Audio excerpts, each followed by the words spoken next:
Welcome back to the Charismatic Voice. Today's song choice was made by our patrons, and I'm delighted to get to dig into some Alison Krauss and Union Station. I have heard Alison Krauss sing before. My parents particularly liked her sweet and very clear tones while I was growing up, but I've never done a deep dive, and I am ready. So let's get to it.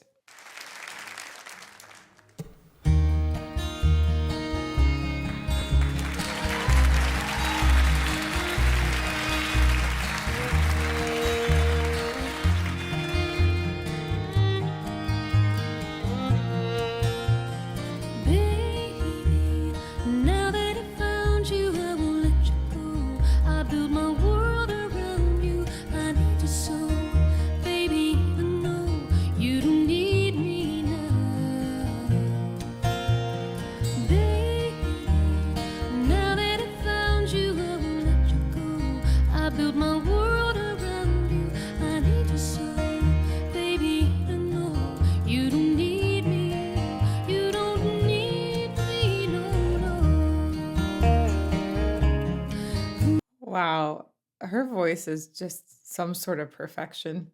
it's it's so delicate yet never faltering, not in a single moment. I've always remarked on the breathiness that's in her tone and the ease, but even while it's breathy, a lot of times when voices are higher, we'll start to get a little more pressure build up underneath, and she somehow keeps it so light and ethereal. But there is this chord of strength that pervades it all. It's just really, she has a really, really pretty voice. I'm gonna go back to the beginning. I love the soothing vibe of the song. Immediately when we get into it, it's like, it's like a good cup of tea.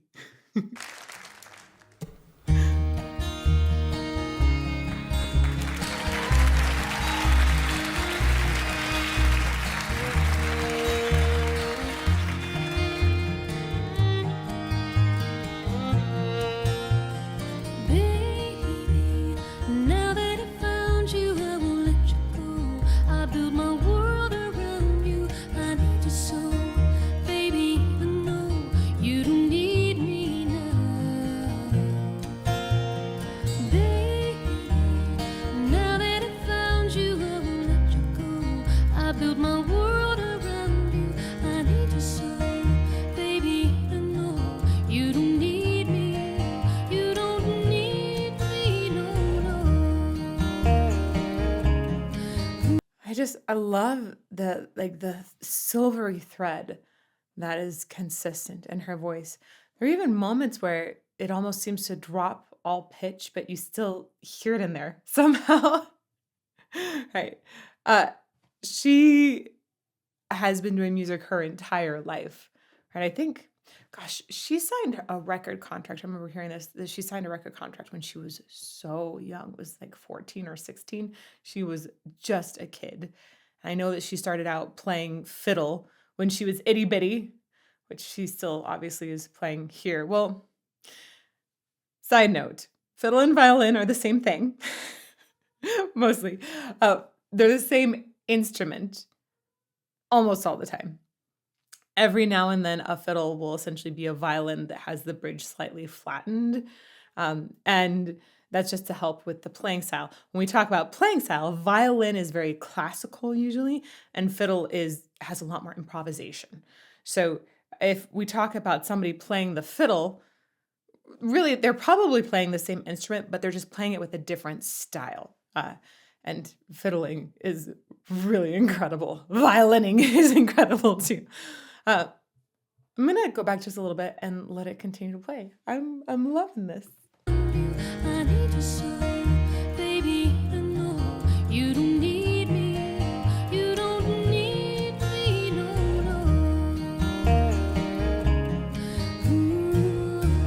We're gonna talk about how fiddle may have influenced her voice in a bit. Baby, when first we met, I knew in this heart of mine that you were someone I couldn't forget. I said right, and I thought my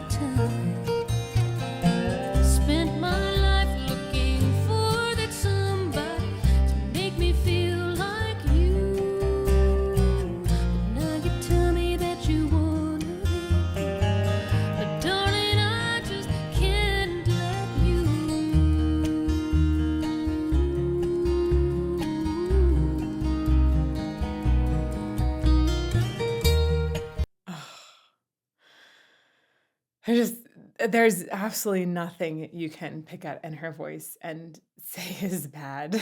It really is, I think, one of the epitomes of refined, beautiful singing, beautiful technique. It seems so effortless. The placement of it is excellent.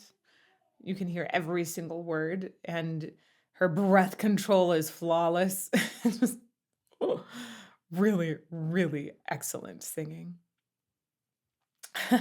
I think the first time that as an adult I really paid attention to her was actually in a duet with her and Robert Plant, whom I didn't realize was a singer at that point. He was just playing guitar, I think, in that song. It was just so wild that decades later, well, a decade later, I should say, I began to discover Robert Plant as his own singer. I forget what the name of that song was. I can hear it in my head. I'll try to remember the name of it. It was just a stellar, really subtle, earthy kind of duet. Beautiful. I think her breath is one of the most amazing things that I hear in her singing. There are lots of people that have fantastic technique you can't really pick apart. It's too good, right? Not too good. It's just wonderful. It's definitely not too good. I love it when we reach that level. But often I think, well, who do we really epitomize as being the best? And I think the way she uses her breath is has got to be top of the tops of the tops. And then I also think that the vocal efficiency is one of the other top of the top of the tops. Go back a little bit more. I'm going to link this, not this section. We'll maybe do a later section because I didn't hear as much akin to the fiddle, but we'll talk about that soon. Someone I couldn't forget. I said right, and I love that. So every single time she starts singing, it's like she's caught that wave of air.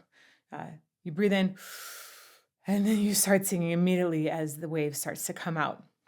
A lot of times I see singers take a breath in and then hold it as if they're building up for a moment. And that causes glottal closure. That means everything shuts down essentially in the vocal tract to prevent the air from coming out.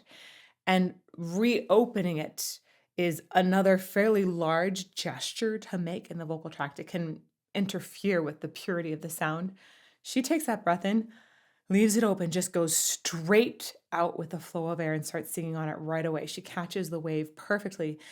And then you can hear that there's just a wonderful, consistent flow throughout. When we talk about breath control in singers, it's not just about can they get a big breath in or can they make that breath for really long, make that breath last for really long.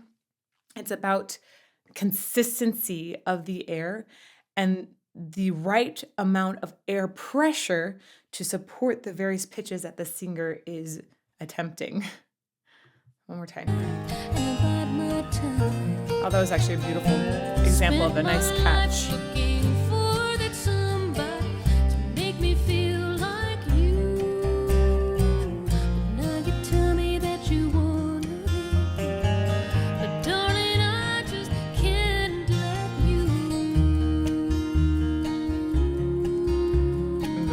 Awesome.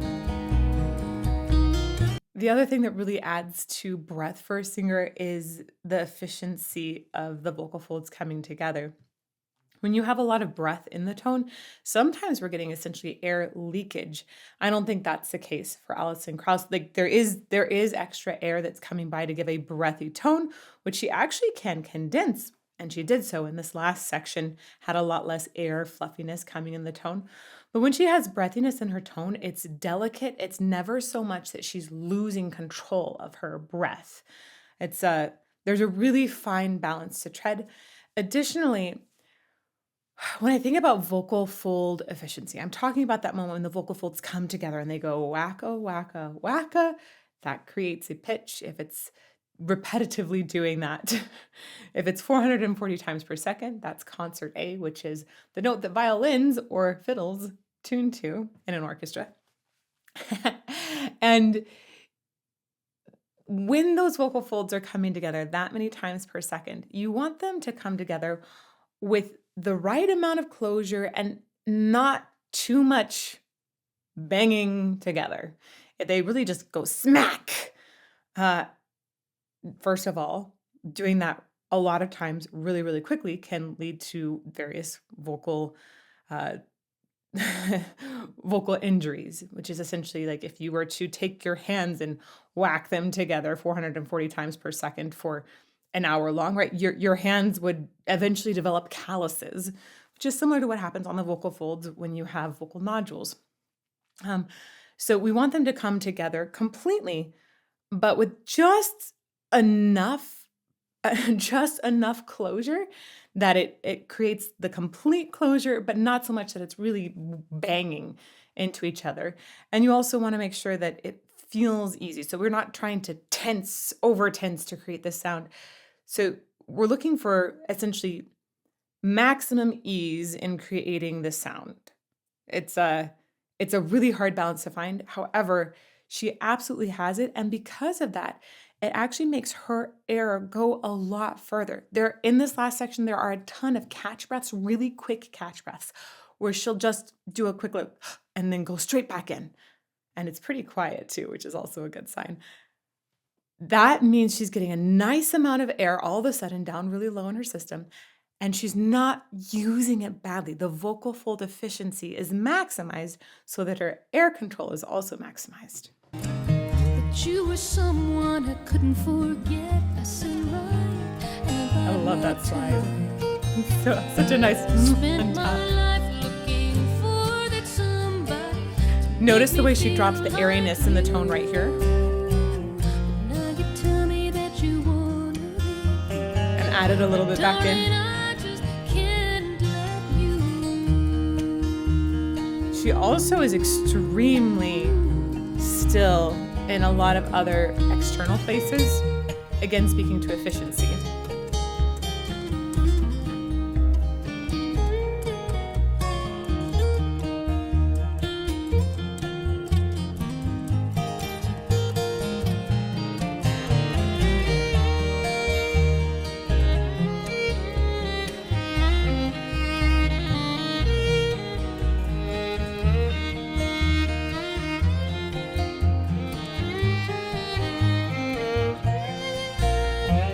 That's cool. Baby, when first we met.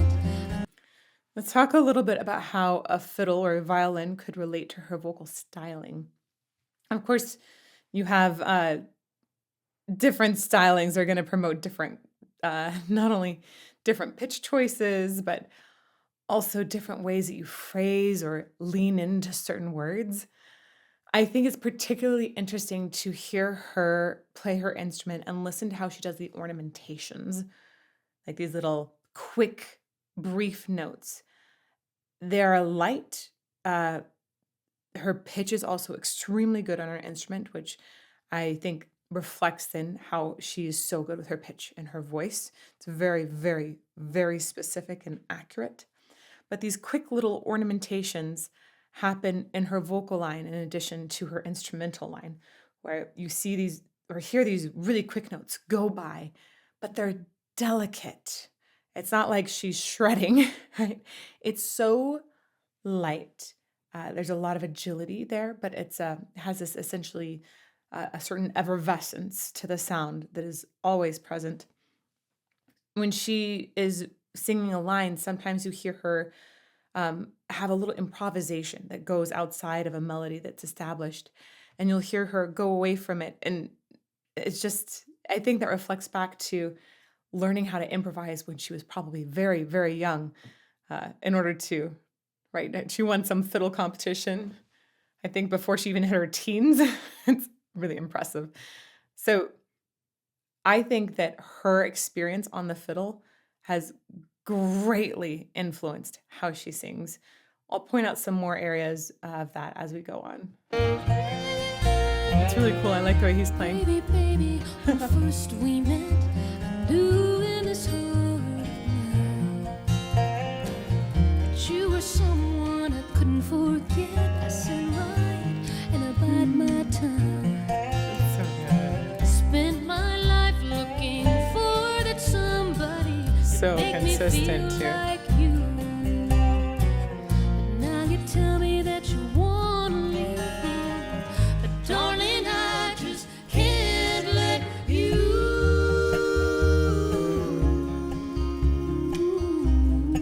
There we go. That ornamentation right there was a great example of how she might ornament on the fiddle. It's so light. It's really, really fast. A lot of singers can't ornament that fast naturally. I'm guessing she developed that ability when she was really young and has never lost it. That's one of the harder things to regain in a voice if you haven't been singing for a while. That we're going to go back to this moment and listen to it a couple times. Additionally, I love it when we get the full harmonies here. Was it, I think, Oh Brother, Where Art Thou? That I think they helped with the soundtrack on. And that was incredible music. It was so good. Like, wow. Um, so I love it when we get the whole group together here. It's got it's got a nice homey feeling to me. That's what I associate it with because like this is the kind of thing that my parents would play sometimes. It's super beautiful. It's also the kind of thing that my family slightly dabbled in, I should say. Just can't let you.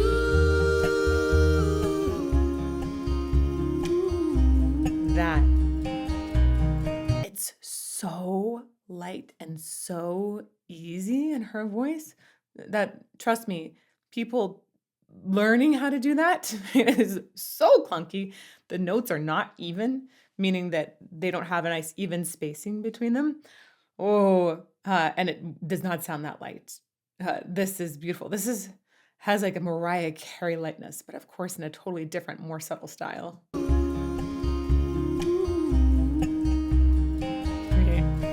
It's great.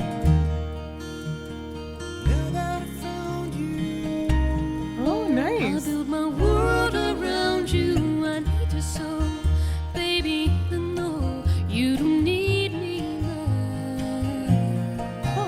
So she's done this a few times where when she goes up to the top note, she actually lightens so much off of it. We practically lose a sense of the pitch on even though we still know what that pitch is. We almost lose it.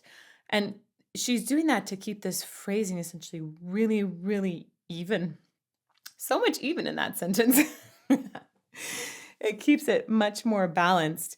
We don't have moments that are really pushing out. Instead, it's very, very steady. It's very calming. Build my world around you. I need you so, Let light baby. No, and you there, don't I need actually think that we really did lose the pitch on even. you. I need you so, baby. No, you don't need me now. And I have no issue with that. I think it's lovely. Now that I found you, I won't let you go. I build my world around you. I need you so, baby. No, Same you thing. don't need me. You don't need me, no.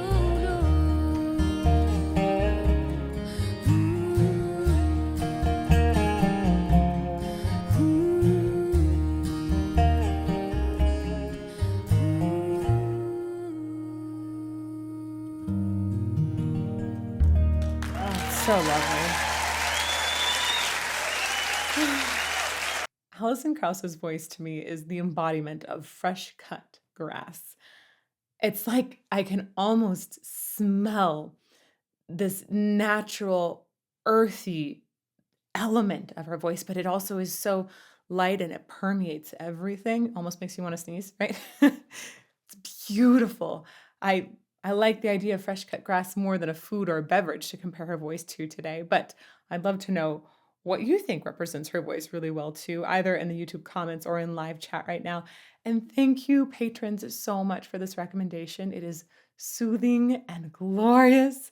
And what a wonderful, wonderful, just what a wonderful gift to get to dig into her voice and Union Station for the first time here on the channel. So thank you so much. If you all want to see some more analysis of patron choices, here's a place over here. May you fall more in love with music every day.